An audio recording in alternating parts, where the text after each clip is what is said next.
Hello, everyone, and then welcome to another episode of Qouphy's Method in Madness vlog. Today, we'll be talking about a very dicey topic. I call this episode Dancing with the Devil.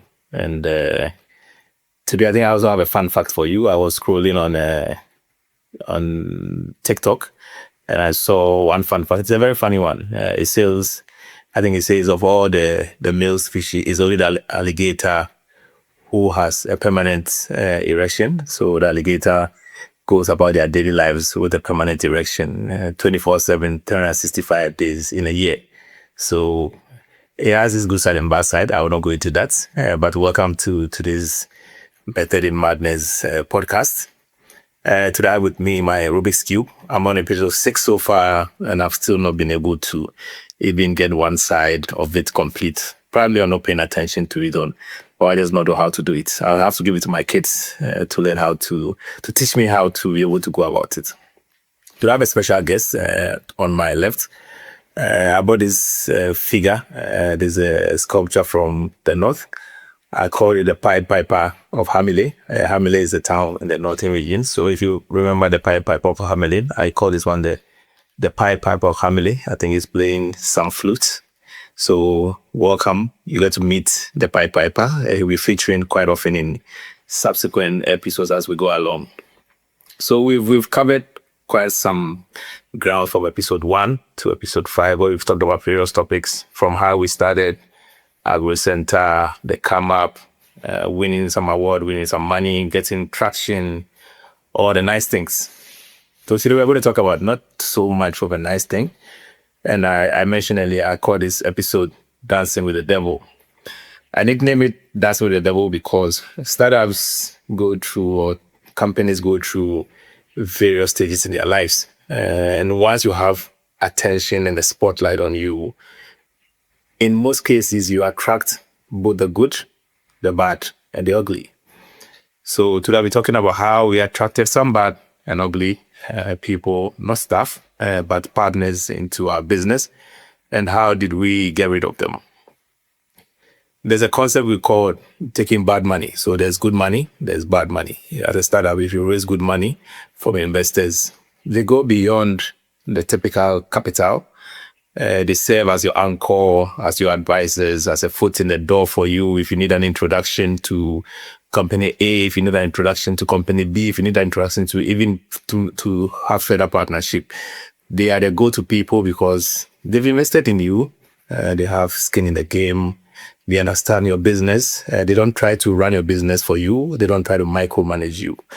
But then unfortunately, if you try to raise money from a bad investor, the opposite of what I just said is going to happen to you. And somebody ask, how do I detect a bad investor from day one? It's a very difficult thing. It's like saying, how do I know this partner I'm going to a relationship with during the talking stage is going to be a good or a bad person?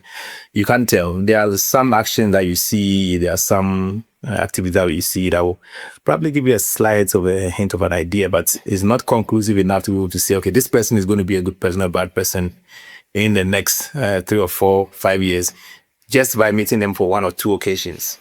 So when for us, for Agro Center, we had received a lot of spotlights. We've done a lot of press publications, won awards, gotten investors.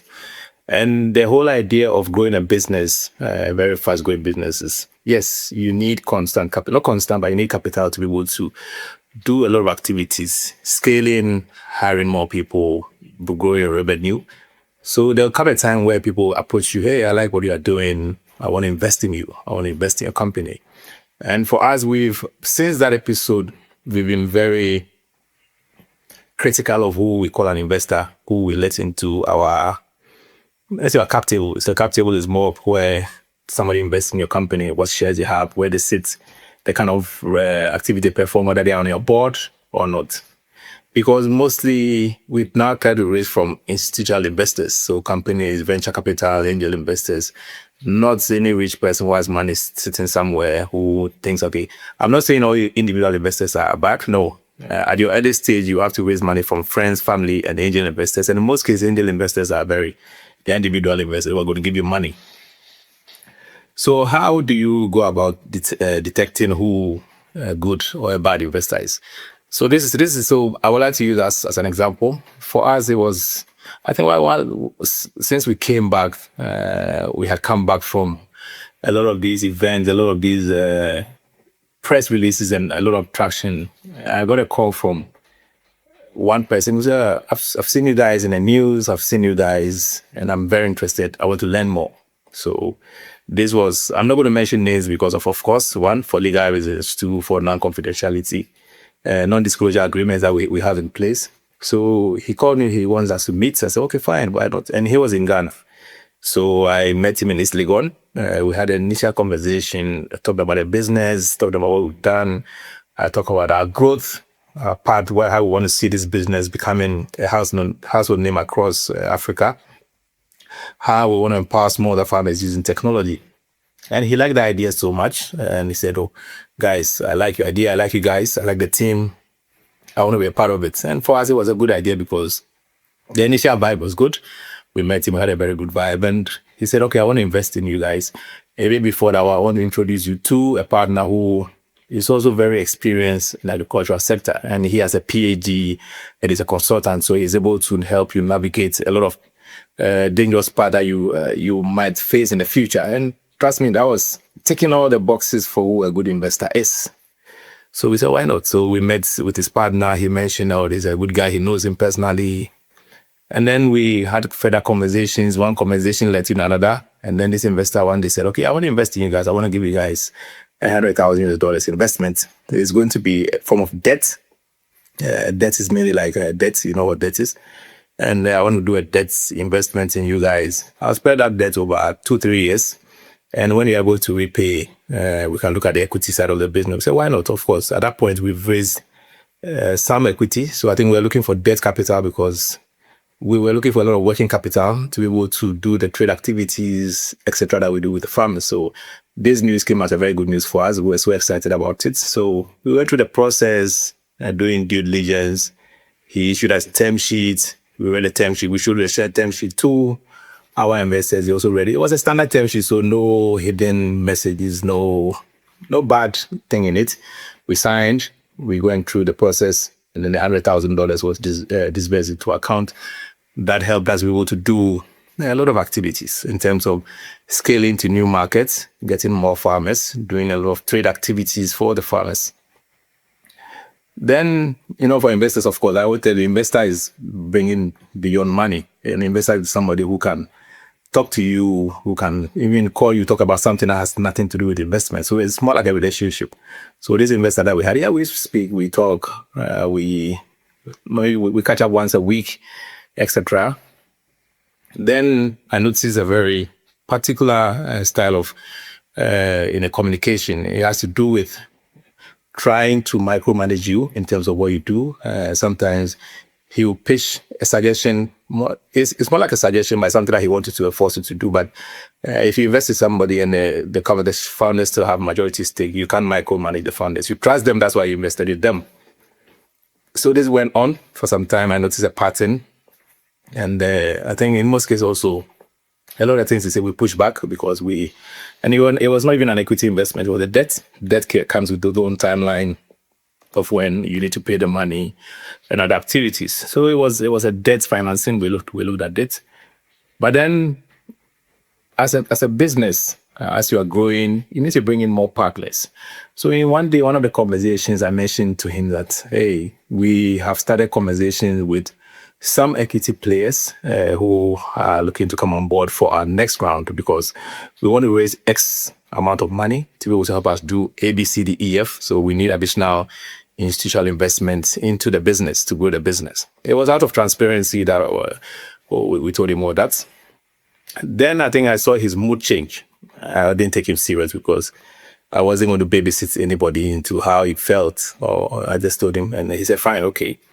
Then I think the following day, I received an email from him that if you are looking at bringing additional investors who are equity players, I'm not going to agree because I want it to be just me and you guys. me and you guys doing this business, and I see a lot of potential in you guys. I see a lot of opportunities to grow.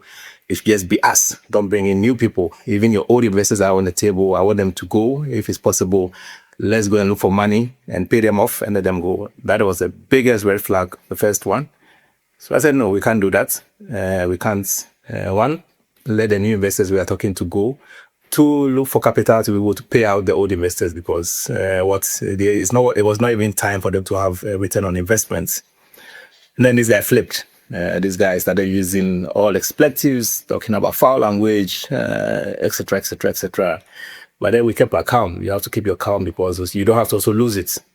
Then 2 days later, another email came. Okay, if you guys are going to now work with additional investors, it looks like you're not listening to me. I want my money back. I want my $100,000 back in 2 days. I was like, what the fuck? We had signed a contract that said this amount of money was going to be paid back to you in 2 or 3 years. There's this contract that stipulates the timelines. So at this stage, it was more like this guy was not willing to go against the contract. You wake up in the morning, you take your WhatsApp, he has sent you a lot of truckload of very vulgar messages, truckload of very annoying messages, just in a way to piss you off, to see how I want my money back. I'm not going to work with you guys. You guys told me I'm going to raise now. Why are you bringing more investors? I want the business with me and you guys. So it got to a point where it got on our nerves. So I had to communicate back to the investors, the other investors who were at the table, that this is what is happening. We are taking a debt. We have told you the term sheets. You have seen what is happening. But now this guy is not willing to go with the stated contracts. Yeah, there were issues of let's go legal, but trust me, you don't want to go the legal route. Litigation is not something as a startup you want to engage yourself in at the very early stage because one, it can damage your reputation, not because of you doing a bad thing, but the moment you start going the litigation route, everybody wants to, especially legal partners coming on board, they want to wait out to see how it's going to end, and litigation is going to drag for a long time. So now the whole idea was, we had not spent all the money. We had a significant amount of money still left. We told him, okay, we'll pay you in 2 installments. So we paid the first installment of $80,000. And then the second installment, we paid, I think, about a month's time of $20,000. And that was it. The moment he took the money, we never heard from him again. He even said, okay, don't even pay me the interest you calculated on it. Just give me my principal and let me just get the fuck out of here. That was the word he used. So we paid him $100,000. We didn't just, and this is what happens. You've had a plan. You had raised this money, you've made promises to the farmers, and all of a sudden you have a shortfall in your working capital of $100,000. That's a lot of money. So what did we do? We still had to go back because we had begun the process of starting some new fundraising. We had to now manage expectations, cut down on our operations, mainly to be able to meet the timelines. The new fundraising activities took about 4 to 5 to 6 months. We closed that, and we had new capital injection coming in. So it was quite a very difficult moment for us because this is somebody who we were looking at having a long-term relationship. All of a sudden, has different ideas, and it's not only us. Speaking to a lot of my friends, most startups, once in their lifetime, have engaged with some of these bad investors, and what happens is you raise money from bad investors. It puts you on high stress. Your stress level goes through the roof because imagine what I said. You wake up in the morning, there are thousands of WhatsApp messages all threatening, insulting you. How do you do it before even a day begins? A lot of bad investors, if you're not careful, what they do is the term sheet that they give to you, there are a lot of restrictive clauses in it. Anti-dilution, full ratchet. You have to be able to read on this to really understand. And they are so restricted that it put the founders in a very difficult position that they must take the money and you sign those contracts. You've handed your soul to the devil. The next partner who is coming on board is going to read this and say, hey, I don't want to be part of this thing because why is this person getting so much protection? How was this person able to negotiate such a very difficult clause into this contract for you to sign? So for founders, I think in most cases, it's not every money that is good money. And I know when we are going to business, in most cases, we want the money, we want to grow, we want the money, but look beyond the money. Look beyond the money. I'll say that again. Look for sign, look for parties. Try as much as possible to not raise from a position of a disadvantage where you are so desperate that anything they say, you nod your head like an agama, like, I need the money. And the moment you take the money, And most people think the moment the money comes, the fund announcement comes, that's the beginning of your joy. That's the beginning of your sorrows, because the moment you take somebody's money, you are accountable to that person. There's reporting. There's a lot of data that has to go out, and it takes a lot of your time and energy away from even doing the business. So you have to be very careful of who you bring on board as a partner to be able to grow your business. I hope this session was insightful. I hope this session was very educative for you as you navigate along your startup journey. Be careful of who you bring on board. Be careful of who you bring on board as a partner. Be careful of who you bring on board as an employee. Be careful of who you bring on board as a founder, a co-founder. Thank you very much, and look forward to the next episode.